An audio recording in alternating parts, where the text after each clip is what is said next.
जी, प्यार से कहना धन्यगा जी। बहुत समय के बाद आज यहाँ फिर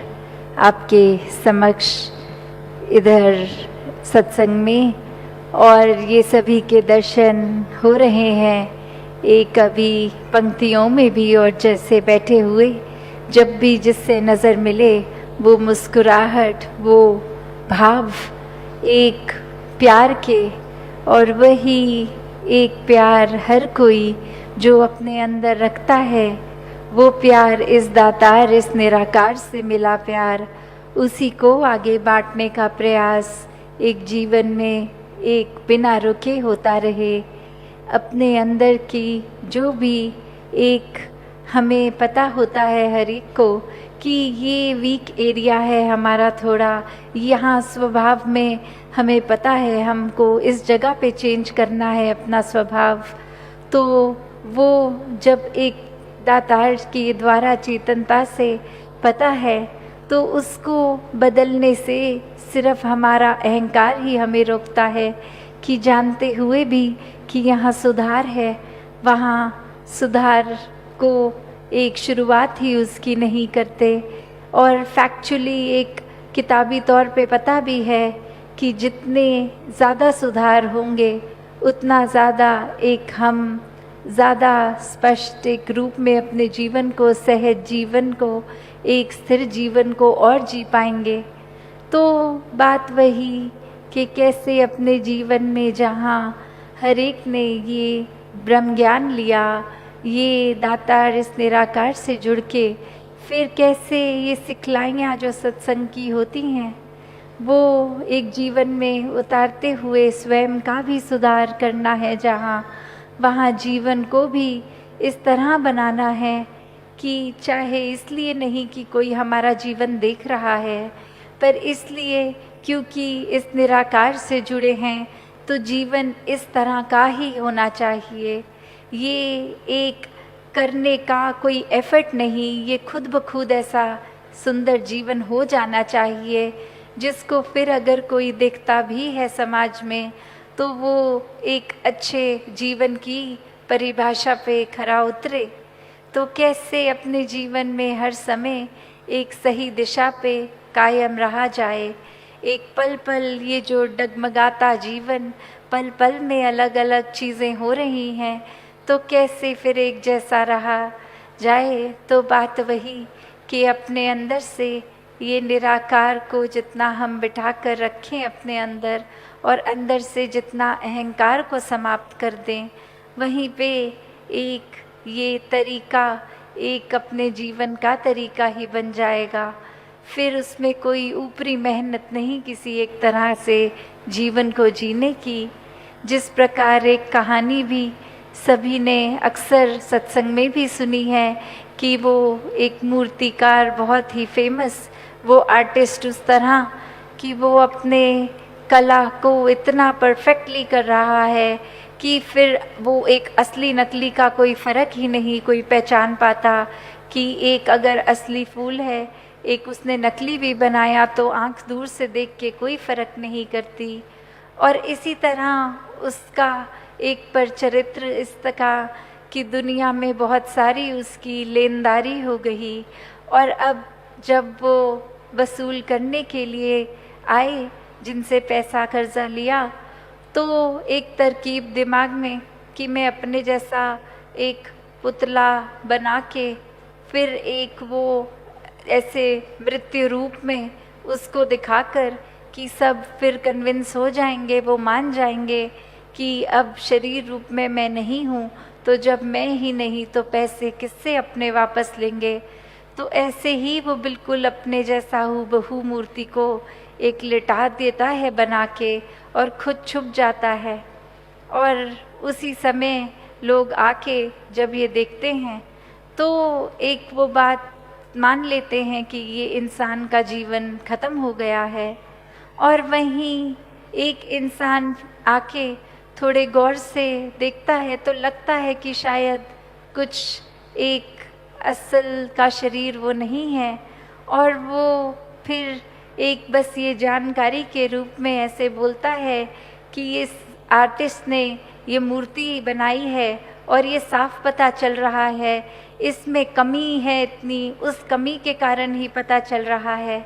और वहीं वो जो दीवार के पीछे छुपा आर्टिस्ट एक अहंकार में बाहर आके उनके सामने कहता है कि क्या कमी है इसमें, मुझे बताओ। तो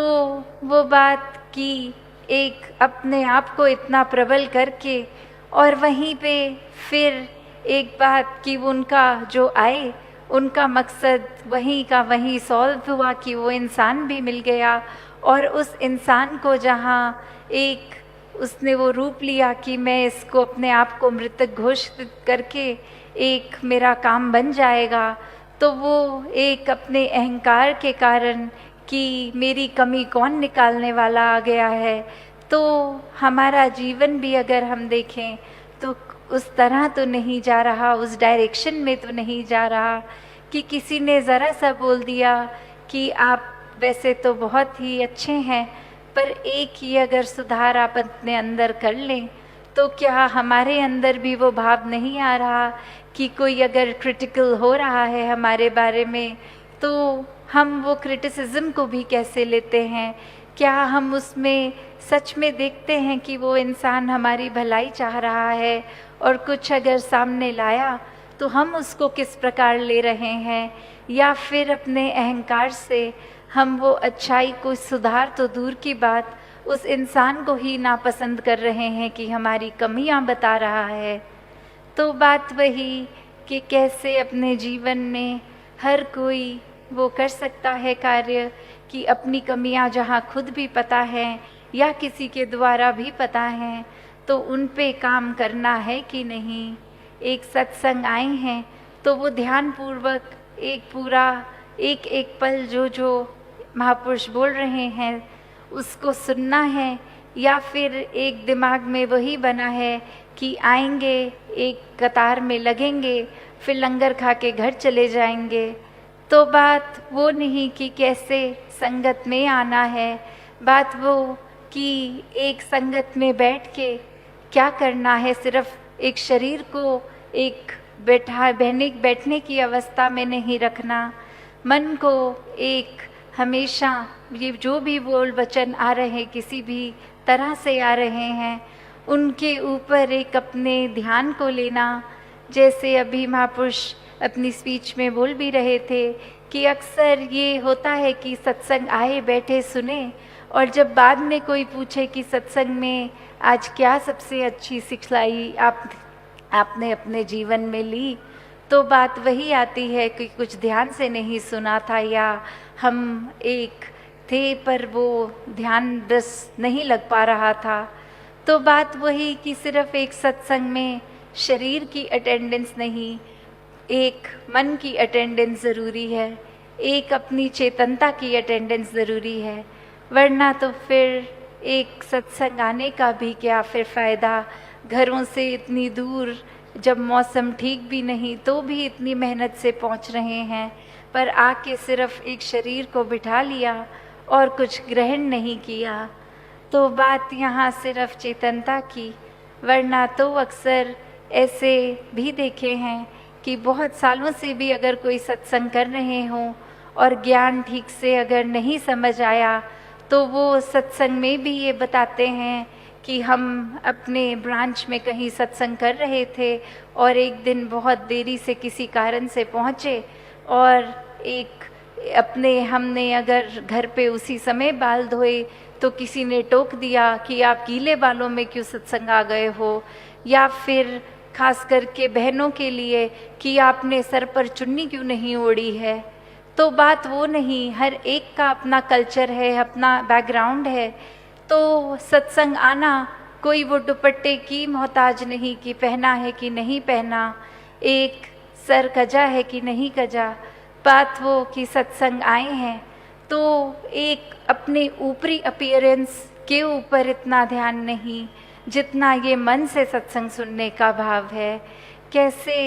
एक सत्संग आने में भी हमने फिर अपने वो भरम भुलेखे डाल दिए कि किस तरह बैठना है, क्या करना है, कैसे एंटर करना है। तो बात वही कि सत्संग का मतलब ये मर्यादित रूप है जहाँ कि ये पता है कि आपसी बातचीत नहीं, क्योंकि आपसी बातचीत से शोर होगा और शोर से कोई भी वक्ता महापुरुष की हम बात नहीं सुन पाएंगे। या फिर जो